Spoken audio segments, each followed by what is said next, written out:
ಹಬ್ಬಕ್ಕಾಗಿ ಮನೆಯಲ್ಲಿ ಸಿಹಿ ತಿನಿಸು ಮಾಡೋಕ್ಕಾಗಲ್ಲ, ಹೀಗಾಗಿ ಪಟ್ಟಂತ ಹೋಗಿ ಅಂಗಡಿನಲ್ಲಿ ತಂದುಬಿಡೋಣ ಅಂತ ಪ್ಲಾನ್ ನಿಮ್ಮದು ಈ ಸಲ ದೀಪಾವಳಿಗೂ ಕೂಡ ಇದ್ದರೆ ಹಾಗಾದರೆ ಈ ಸ್ಟೋರಿಯನ್ನು ಮಿಸ್ ಮಾಡದೆ ನೋಡಲೇಬೇಕು. ಯಾಕಂದರೆ ನೀವು ಇಷ್ಟಪಟ್ಟು ತಿನ್ನುವಂತಹ ಸಿಹಿ ತಿನಿಸುಗಳು ಅಥವಾ ಖಾರ ಪದಾರ್ಥಗಳು ಎಲ್ಲಿ ತಯಾರಾಗ್ತಾ ಇದೆ, ಅಲ್ಲಿ ಆಹಾರ ಸುರಕ್ಷತೆ ಅನ್ನೋದನ್ನು ಎಷ್ಟರ ಮಟ್ಟಿಗೆ ತಯಾರಕರು ಪಾಲನೆ ಮಾಡ್ತಿದ್ದಾರೆ, ಇದರ ಬಂಡವಾಳವನ್ನು ಬಯಲು ಮಾಡ್ತಾ ಇದೆ ನಿಮ್ಮ ಪಬ್ಲಿಕ್ ಟಿವಿಯ ಈ ವಿಶೇಷ ಪ್ಯಾಕೇಜ್. ನೋಡ್ಕೊಂಡು ಬರೋಣ. ದೀಪಾವಳಿ ಹಬ್ಬಕ್ಕೆ ಸಿಹಿ ತಿನ್ನುವಾಗ ಎಚ್ಚರ, ತಿಪ್ಪೆ ಗುಂಡಿ ಪಕ್ಕದಲ್ಲಿ ಸಿಹಿ ತಿಂಡಿಗಳು ತಯಾರಿ, ಕೆಟ್ಟ ಅಡುಗೆ ಎಣ್ಣೆಯಲ್ಲಿ ಗರಿಗರಿಯಾದ ಚಿಪ್ಸ್. ಪಬ್ಲಿಕ್ ಟಿವಿಯಲ್ಲಿ ರಿಯಾಲಿಟಿ ಚೆಕ್. ಕೆಲವೇ ದಿನಗಳಲ್ಲಿ ದೀಪಾವಳಿ ಹಬ್ಬ ಬರ್ತಿದೆ. ಹಬ್ಬಕ್ಕೆ ವಿವಿಧ ಬಗೆಯ ಸಿಹಿ ತಿಂಡಿ ತಿನಿಸುಗಳು ಬೇಕೇ ಬೇಕು. ಕೆಲವರು ಮನೆಯಲ್ಲಿಯೇ ತಯಾರು ಮಾಡ್ತಾರೆ, ಇನ್ನು ಕೆಲವರು ಹೊರಗಡೆಯಿಂದ ಖರೀದಿ ಮಾಡ್ತಾರೆ. ಇಂತಹ ಸಿಹಿ ತಿನಿಸುಗಳು ಎಂತಹ ಕೊಳಕು, ಅಸ್ವಚ್ಛತೆ, ಮಾರಕ ಕೆಮಿಕಲ್ನಿಂದ ತಯಾರು ಆಗ್ತವೆ ಗೊತ್ತಾ?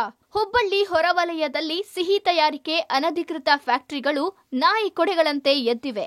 ಈ ಬಗ್ಗೆ ಪಬ್ಲಿಕ್ ಟಿವಿ ವಿಶೇಷ ಕಾರ್ಯಾಚರಣೆ ನಡೆಸಿದೆ. ಎಂಜಿನ್ ಆಯಿಲ್ಗಿಂತಲೂ ಅತಿ ಕೆಟ್ಟ ಅಡಿಗೆ ಎಣ್ಣೆ, ಕೊಳೆತ ಆಲೂಗಡ್ಡೆಯಲ್ಲಿ ಗರಿಗರಿಯಾಗಿ ಚಿಪ್ಸ್, ಖಾರದ ತಿನಿಸುಗಳನ್ನು ತಯಾರು ಮಾಡುತ್ತಿರುವ ದೃಶ್ಯ. ಅನಧಿಕೃತ ಸಿಹಿ ತಯಾರಿಕಾ ಘಟಕಗಳು ಹುಬ್ಬಳ್ಳಿಯ ಹೊರಭಾಗದಲ್ಲಿರುವ ಹಳೆ ಹುಬ್ಬಳ್ಳಿ, ನೇಕಾರ ನಗರ, ಗಬ್ಬೂರಿನಲ್ಲಿ ಹೆಚ್ಚಾಗಿವೆ. ದೀಪಾವಳಿ ಹಬ್ಬ ಹಿನ್ನೆಲೆ ಎಂಜಿನ್ ಆಯಿಲ್ಗಿಂತಲೂ ಕೆಟ್ಟ ಅಡುಗೆ ಎಣ್ಣೆ, ಕೊಳೆತ ತರಕಾರಿ, ಕೃತಕ ಸಿಹಿ, ಬಣ್ಣ ಹಾಗೂ ಆರೋಗ್ಯಕ್ಕೆ ಮಾರಕವಾಗಿರುವ ಖಾರದ ಪುಡಿಯಲ್ಲಿ ತಯಾರಿಸಲಾಗ್ತಿದೆ. ಚಕ್ಕುಲಿ, ಮಿಕ್ಸ್ಚರ್, ಆಲೂಗಡ್ಡೆ ಚಿಪ್ಸ್, ಕೋಡ್ಬಲೆ, ನಿಪ್ಪಟ್ಟು, ಮೈಸೂರು ಪಾಕ್, ಮೋತಿಚೋರ್ ಲಡ್ಡು, ಬೇಸನ್ ಲಾಡು, ಶೇಂಗಾ ಚಿಕ್ಕಿ ತಯಾರಿಸಿ ಮಾರಾಟ ಮಾಡಲಾಗ್ತಿದೆ. ಗಲೀಜು ಸ್ಥಳದಲ್ಲಿ ಈ ತಿಂಡಿಗಳು ತಯಾರಾಗ್ತವೆ. ಇವುಗಳನ್ನು ತಿನ್ನುವುದು ಇರಲಿ, ಆ ಸ್ಥಳದಲ್ಲಿ ನಿಲ್ಲಲು ಆಗದಷ್ಟು ದುರ್ವಾಸನೆ ಬರುತ್ತದೆ. ಹುಬ್ಬಳ್ಳಿಯ ಹೊರ ವಲಯದಲ್ಲಿ ನಾಯಿ ಕೊಳಗಂತೆ ಈ ಒಂದು ಸ್ವೀಟ್ ಅಂಗಡಿಗಳು ಇರ್ಬೋದು, ಖಾರ ತಯಾರುವಂಥ, ಚಿಪ್ಸ್ ತಯಾರುವಂಥ ಫ್ಯಾಕ್ಟ್ರಿಗಳು ಅನಧಿಕೃತವಾಗಿ ಇದ್ದಿರುವಂಥದ್ದು. ಅದರ ಒಳಗಡೆ ಚಿತ್ರನ ನಿಮಗೆ ತೋರಿಸ್ತೇನೆ. ಇಲ್ಲಿಂದನ ಸ್ವಚ್ಛತೆ ಯಾವ ರೀತಿಗಿದೆ, ಇಂಥದ್ದನ್ನು ಜನ ಅಥವಾ ಮಕ್ಕಳು ಅಥವಾ ಯಾರಾದರೂ ತಿಂದರೆ ಮುಂದಿನ ಪರಿಸ್ಥಿತಿ ಏನು ಅನ್ನೋದು ಈಗ ಪ್ರಶ್ನೆ ಆಗಿರುವಂಥದ್ದು. ನಾವೀಗ ಹುಬ್ಬಳ್ಳಿಯ ಒಂದು ನೆಹರು ನಗರದ, ನೇಕಾರ ನಗರ ಮತ್ತು ಹೀಗೆ ಹಲವಾರು ಒಂದು ರಿಯಾಲಿಟಿ ಚೆಕ್ಕನ್ನು ಮಾಡ್ತಾ ಇದ್ದೀವಿ.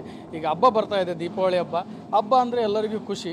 ಅಂಥದ್ರಲ್ಲಿ ಸ್ವೀಟು, ಖಾರ ಎಲ್ಲವನ್ನೂ ಕೂಡ ಇಲ್ಲಿ ತಯಾರು ಮಾಡ್ತಾರೆ. ಸೊ ಅಂಥ ತಯಾರು ಮಾಡುವಂಥ ಚಿತ್ರಣ ನಾನು ನಿಮಗೆ ತೋರಿಸ್ತೀನಿ. ನಿಜಕ್ಕೂ ಕೂಡ ಹುಬ್ಬಳ್ಳಿ ಧಾರವಾಡದ ಮಹಾನಗರ ಪಾಲಿಕೆಯ ಒಂದು ಸ್ವಚ್ಛತಾ ಅಧಿಕಾರಿಗಳಾಗಿರ್ಬೋದು, ಫುಡ್ ಸೇಫ್ಟಿ ಆಫೀಸರ್ ಆಗಿರ್ಬೋದು, ಇದಕ್ಕೆ ಸಂಬಂಧಪಟ್ಟಂಥ ಆರೋಗ್ಯ ಇಲಾಖೆ ಏನು ಮಾಡ್ತಾ ಇದೆ ಅನ್ನೋದು ಈಗ ಎಲ್ಲರ ಪ್ರಶ್ನೆ ಆಗಿರುವಂಥದ್ದು.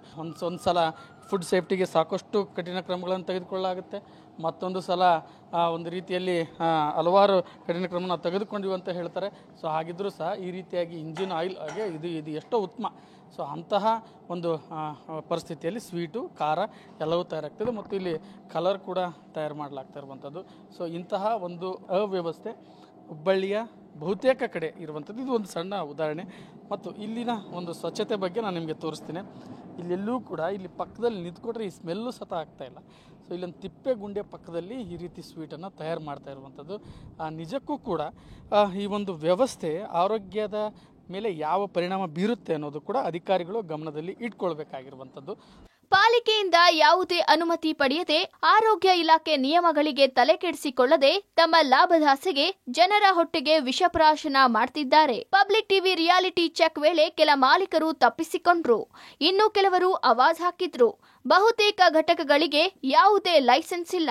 ಕೆಲವರು ಒಂದಕ್ಕೆ ಲೈಸೆನ್ಸ್ ಪಡೆದು ಅದರಲ್ಲೇ 2 ಫ್ಯಾಕ್ಟರಿ ಮಾಡ್ತಿದ್ದಾರೆ. ಇವರಿಗೆ ಕೆಲ ಪ್ರಭಾವಿಗಳ ಕೃಪಾ ಕಟಾಕ್ಷ ಇದೆ ಎನ್ನಲಾಗ್ತಿದೆ.